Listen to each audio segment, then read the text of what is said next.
शेर कैसे बना माँ दुर्गा की सवारी। माँ दुर्गा की सवारी शेर कैसे बनी, इसके पीछे एक रोचक कथा है। माता पार्वती ने भगवान शंकर को पति रूप में प्राप्त करने के लिए कठोर तपस्या की थी। कठिन तपस्या से उनका रंग सांवला हो गया था। तपस्या से प्रसन्न होकर भगवान शंकर उन्हें पति रूप में प्राप्त हुए। कथा के अनुसार भगवान शंकर द्वारा माता के दिव्य स्वरूप गोरा रंग की चर्चा के बाद माता ने भगवान शंकर की खुशी के लिए अपना गोरा रंग वापस पाने निश्चय किया। अपने दिव्य स्वरूप को वापस पाने के लिए माता पार्वती तपस्या करने जंगल में चली गई। वैसे तो वे माता देवी है, वे जो चाहती वैसा हो जाता, मगर वो इस संसार के जगत जननी है, जगत माता है, इसलिए अपने बनाए नियमों का पालन भी करती है, जिससे संसार में कुछ सीख मिले।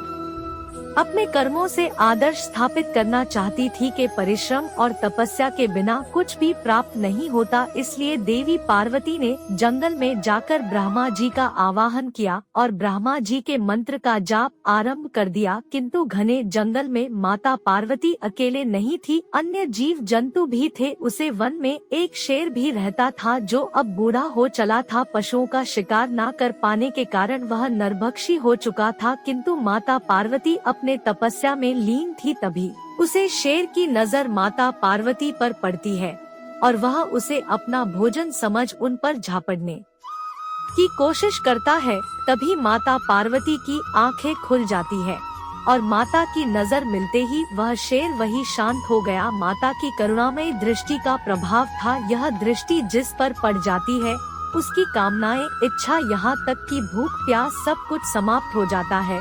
वही उसे शेर के साथ भी हुआ था। वह माता की दिव्य शक्ति का कृपा पात्र बन चुका था और क्षण भर में इसका उग्र स्वभाव शांत हो गया था और उसकी भूख प्यास मिट चुकी थी। उसने शिकार करना बंद कर दिया था और माता की तपस्या में कोई व्यवधान न आए, इसलिए वह उसे स्थान की रक्षा करने लगा।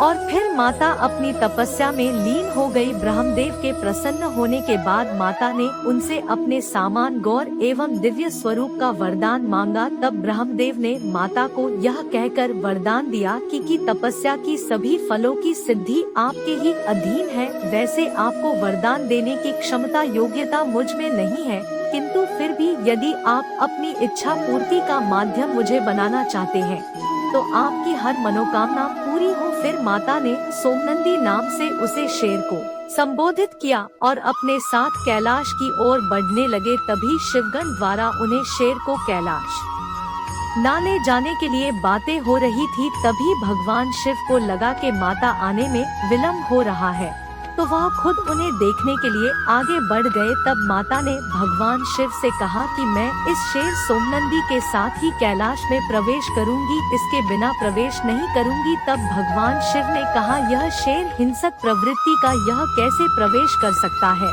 तब माता ने कहा कि यह पहले हिंसक था, लेकिन अब इसने आखेट करना छोड़ दिया है। जब से वह मेरी शरण में आया है, तब से इसने मेरी तपस्या में कोई विघ्न न आए मेरा साथ दिया। इस ताप से इसके मन में भक्ति भाव जाग गया है और अभी इसे मेरी कृपा प्राप्त है। अगर किसी की मन में सच्चे रूप से भक्ति प्राप्त हो जाए तो उसके अतीत के सारे पाप, सभी कष्ट और दुखों से मुक्त हो जाता है। इसीलिए अब इसे अपने गणों में स्थान और कैलाश में प्रवेश करने की अनुमति दीजिए महादेव। तब महादेव ने कहा, जहाँ शत्रु बेर भूल जाए वह स्थान कैलाश ही है। तब भगवान शिव ने सोम नदी को कैलाश में प्रवेश दिया और तभी से शेर माता का वाहन बन गया। उन्होंने शेर को वरदान देते हुए उसे अपना वाहन बनाया। तभी से माता पार्वती का एक नाम माँ शेरावाली भी कहा जाता है। हिंदू धर्म के जिन देवी देवताओं का व्यक्तित्व जिस प्रकार देखा जाता है, वैसे ही गुण वाले जीवों को मानव जीवन के कल्याण के लिए वाहन के रूप में अपनाया है। माँ दुर्गा के कई नाम हैं। वह खुद शक्ति है और शेर शक्ति का प्रतीक है। मानव जीवन के लिए ऐसे ऐसे उदाहरण प्रस्तुत किए हैं जिससे मानव हर जीव की अहमियत समझ सके और जीवों का अस्तित्व बचाया जा सके।